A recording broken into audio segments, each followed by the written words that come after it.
After an entire offseason of speculation, NFL Week 1 came in and, as always, turned everything upside down. This week's Dynasty Rankings update was by far the most difficult I've had to do since last year's Week 1 update, but I did my best, and I'm here today to talk through the most important risers and fallers from this week's games. My name is Paul, this is Pure Potential. If you enjoyed today's video, make sure to subscribe to the channel, leave a like, leave a comment, let's go. Now, in case you missed it, I did go live on Monday to break down my immediate reactions to just about every game of the week. So go check that out if you want to hear about some guys that didn't make it into today's video, like Javonte Williams, Isaiah Pacheco, Omarion Hampton, and make sure to subscribe so you can catch those live streams every Monday during the season. But the first guy we're going to talk about today is Harold Fannin. Absolutely sensational debut for the third-round rookie tight end.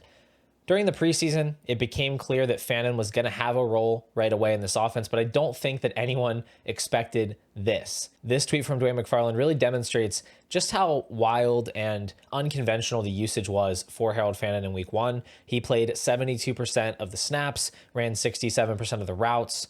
He played in the slot 29% of the time. 6% of his snaps came in the backfield. He had a screen target. He had a rush attempt. He finished his day with 9 targets, same number as Tyler Warren, who we'll talk about later, 7 receptions and 63 yards. And over the years, I have learned to react aggressively when rookies come out and show us this type of elite upside right away.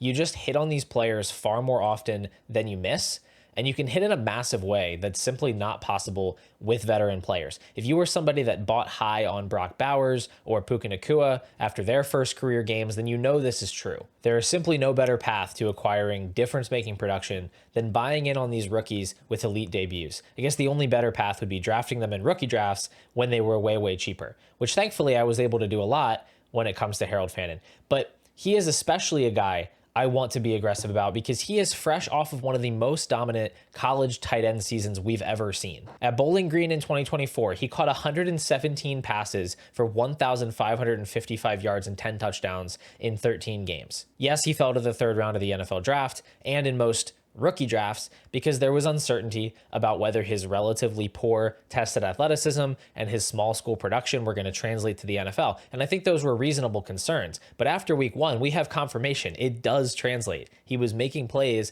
against NFL defenses. He impressed his coaches enough to earn that type of a Week 1 role, even with David Njoku on the roster. He's just a great football player, and his ceiling is extremely high. So I now have an early second round price tag on Fannin in tight end premium leagues. I have him just one spot ahead of TJ Hawkinson. He is my tight end 6 in Dynasty. And I have him ahead of other players like Terry McLaurin, Cortland Sutton, Chuba Hubbard. I think a lot of managers are going to be reluctant to push him up this high after one game.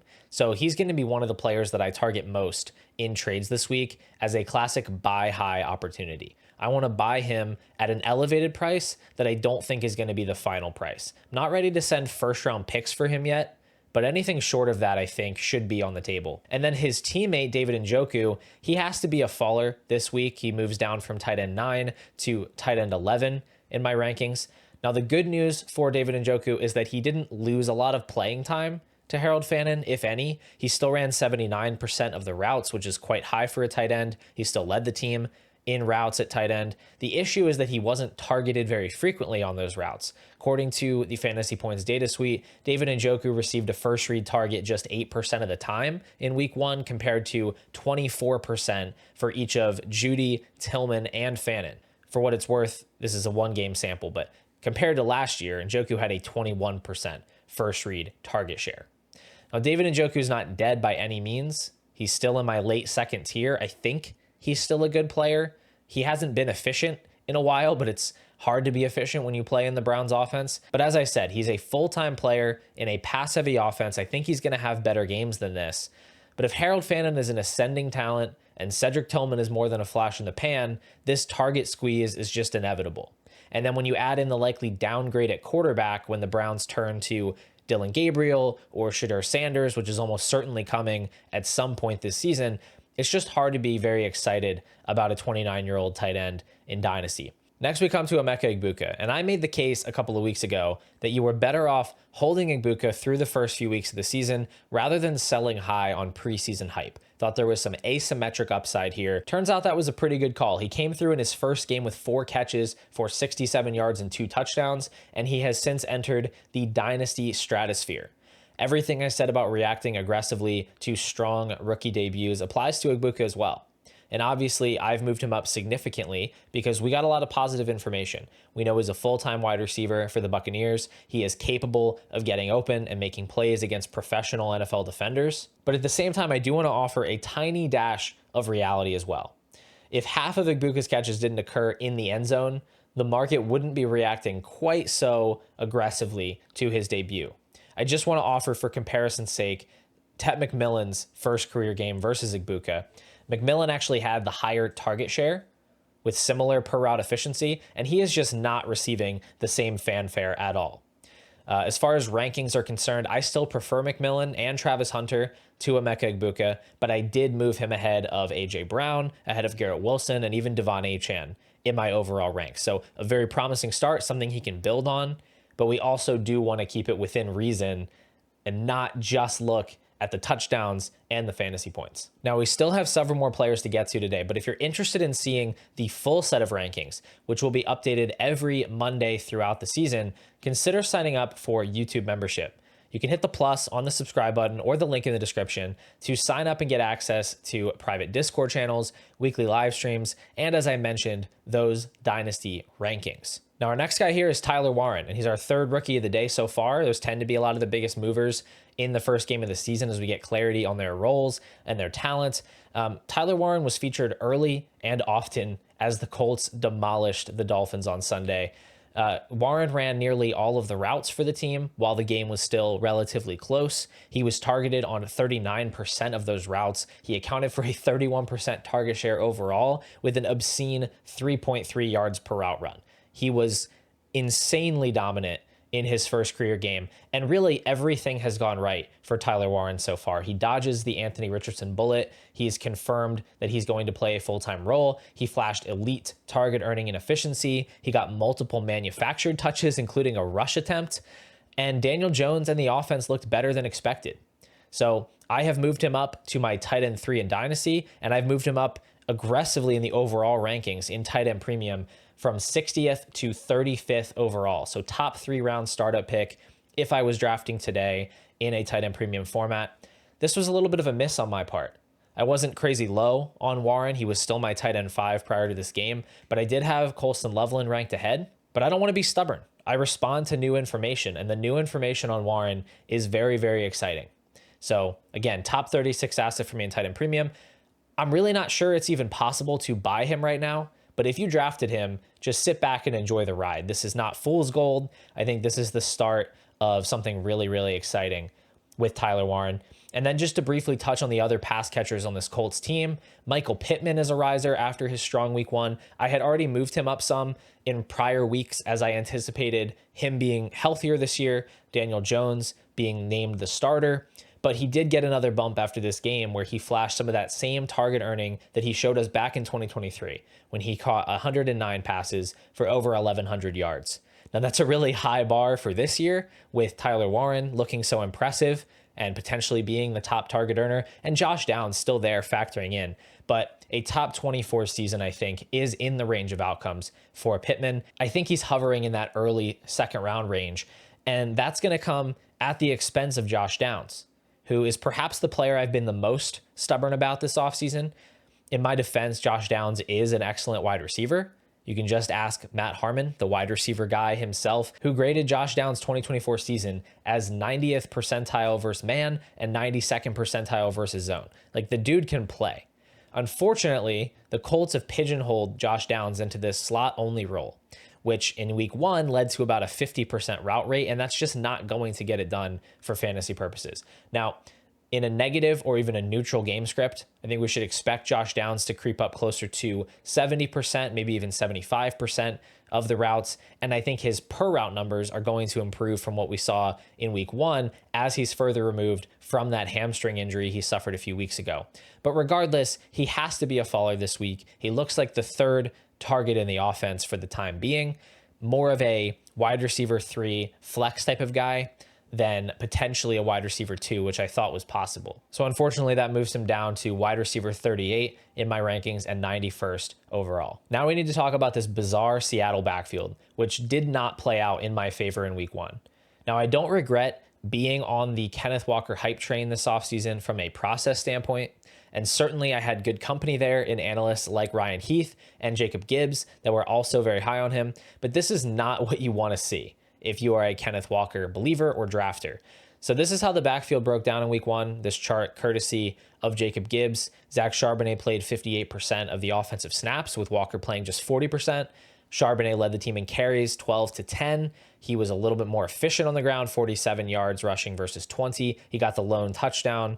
And then they both ran about the same number of routes, though Kenneth Walker had 3 targets and 3 receptions for 4 yards. I will say, this looks worse than I think it actually was. If you go back through the snaps and the play-by-play, Walker was the primary running back on more total drives than Charbonnet. Like when the team came out on first down, it was Walker on the field more often than Charbonnet. But a lot of those drives ended up being 3 and outs. And the real difference here between the two of them, I think, is just that their second drive of the game, which Charbonnet was in for, that was the most sustained drive they had on the day. That was the one that ended in the touchdown. So I do still think Walker has the slight lead here in the backfield.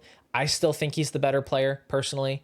And the Seahawks had a very low neutral pass rate in this game. They want to be a run heavy team. So hopefully in future games, there are more opportunities to go around for both of these guys.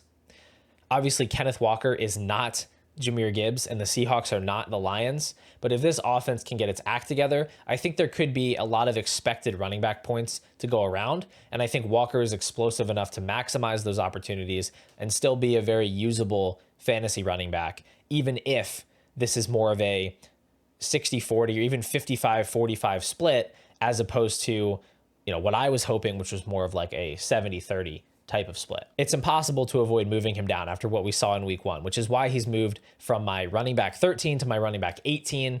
It's why he's fallen quite a bit in the overall rankings, but I'm just not looking to panic sell. And then when we get to Charbonnet, he's not really a massive riser for me after this game, and I think people are going to be confused or critical of that. I had already moved him up a bit in recent weeks when Walker wasn't practicing and we got initial reports of a split backfield, because a lot of the appeal of Charbonnet is the contingent upside. So I thought if there's risk he's going to miss games, I want to be higher on Charbonnet. So he was at RB 34. I've moved him to RB 30, 117th overall in my rankings. But as I outlined, I still just think Walker is the lead running back here, and I really struggle to envision a world where Charbonnet just fully takes over the backfield without an injury. Like, Walker is the guy they've talked up all offseason. He does have a skill set that Charbonnet doesn't have as far as an explosive playmaker. Maybe you could argue that he should be higher because he could take over the backfield next year. I just think that's a lot of projecting when they could easily bring back Walker or they could bring in another back. So Charbonnet still, to me, is like a running back handcuff plus. I think he's flex worthy moving forward if the offense can improve, but I would be willing to sell high if people think this is a true changing of the guard moment. Next, I want to talk about a couple of Jets, starting with Justin Fields. The question with Fields was never whether or not he could score fantasy points. We knew that he could, but whether he could look good enough doing it to instill even the slightest bit of confidence in his coaches and his dynasty managers. And after week 1, the answer to that question seems to be a resounding yes. This new Jets offense appears to be built around Fields' strengths, and he looked quite competent as he racked up nearly 30 fantasy points in week 1. I think it's still reasonable to have questions about his long-term prospects. I certainly do. But that's also true of assets like Derrick Henry and Christian McCaffrey and even Chase Brown, who are all ranked highly in Dynasty because the production is worth the risk. I think Justin Fields enters that same territory now with top 5 scoring potential for the rest of this season. So I've moved him up to QB 21 ahead of Tua, obviously, Bryce Young, Jackson Dart, and Jared Goff, which is probably the most controversial of those choices. But he lands at QB 21 for me, 59th overall. Again, not saying he's not a risk. I'm not saying he's locked in to be a multi-year starter for the Jets. Simply that I think the risk is justified in spots where you want to swing on that top 5 quarterback ceiling, in the same way that going out and sending a late first for Derrick Henry doesn't make sense in all situations. But if you need that hammer running back, if he's the missing piece for your team, it can make some sense. Then we come to Breece Hall, who's the Jet I really want to talk about, because after going over so many misses, it's nice to take a bit of a bow here. Now, Hall is undoubtedly going to be a big riser in many dynasty rankings across the industry, but for me, he only moves up 4 spots because I never moved him down that far to begin with. A few weeks ago, I talked about how I was leaving a light on for Breece despite the negative preseason usage and the negative coaching comments, the ones talking up Braylon Allen as a true co-starter on this team. And that's simply because I believed in the talent. And that conviction paid off even sooner than I expected, as Hall put up over 140 scrimmage yards in week 1 and showed himself to be the clear lead back for the Jets. You look at this comparison here, Breece ends up playing 58% of the offensive snaps, gets 19 carries for 107 yards, whereas Braylon Allen, just 6 rushes for 9 yards and a touchdown. Those 9 yards, especially funny when you realize he had a long rush of 8, meaning the other 5 combined for just 1 rushing yard. Even if the coaches did intend to split the work evenly between Breece Hall and Braylon Allen, which never made any sense to me, they quickly abandoned that plan in the second half of Sunday's game because Hall played about 2/3 of the snaps in the second half and got almost all of the running back touches. With this offense looking better than expected, I think Hall is clearly a top 10 running back rest of season, and I think he's a top 10 running back in Dynasty. Comes in at RB9 for me, just ahead of Jonathan Taylor, and top 48 overall player. All right, we're going to close things out today with one more rookie, going a little bit further down the board here to Elic Ayomanor, who makes a big jump for me from wide receiver 70 to wide receiver 56 after this first game of the season, jumps over 50 spots in the overall rankings. Let's just follow the journey here for Elic. He falls to the 4th round of the NFL draft. I believe that was largely due to injury concerns. Certainly his talent profile, production profile looked more like a 2nd or 3rd round type of player, but he has a really great training camp and preseason. He's named a starter on the unofficial depth chart ahead of week 1, which almost never happens for rookies. Remember Trevion Henderson being ranked as the RB3 on his own team, RJ Harvey as the RB4 on his own team. Like, that's the type of nonsense we typically expect from unofficial depth charts. But Elic Ayomanor was able to grab that starting spot. And then he has this first game, right? It doesn't look great on the stat sheet. 7 targets, 2 receptions, 13 yards. Not impressive. But ran the 2nd most wide receiver routes. He earned a 25% target share and a 48% air yard share in his first NFL game. Not a pretty stat line, like I said, but I care way, way more about the usage at this point. Cam Ward is going to improve, and they're not going to play the Broncos defense every week. The tricky thing with Ayomanor is that even with a poor stat line, you're probably not going to get a true buy low opportunity in most leagues. A few years ago, you could pick up this player for almost nothing after this type of a game. But I think managers these days are smart enough to know that 7 targets for a rookie in their first game is something worth paying attention to. So I'm going to be sending out a lot of offers for Ayomanor. I think you want to try one of 2 things. You could either try sending a useful veteran like a Javonte Williams or a Keenan Allen, somebody that could theoretically start for the other team, or try to send another rookie that maybe has better PR to this point, like a Deontay Thornton, Isaac Tesla, Mason Taylor. I think I'd even send like Jack Besh or Jalen Knoll personally for Elic Ayomanor at this point. If you can get any of those things done, I think it's worthwhile. I think there's a lot of upside here for him in this offense with this really, really barren depth chart of pass catchers. Anyway, that's going to do it for today, guys. As always, thank you so much for watching this video, and thank you for supporting the channel. If you enjoy my Dynasty content and you want to see more of it in the future, make sure to subscribe to the channel. It really goes a long way. As I mentioned earlier, I will be back every Monday with a live stream trying to recap some of the biggest Dynasty storylines from each game. And then I'll have these types of videos later in the week as well. We're going to be talking about rebuilding, how to make advantageous in-season trades, a lot of important stuff to keep your Dynasty team rolling throughout the season. So don't want to miss that. I'll be back soon with another video, and hopefully I'll see you then.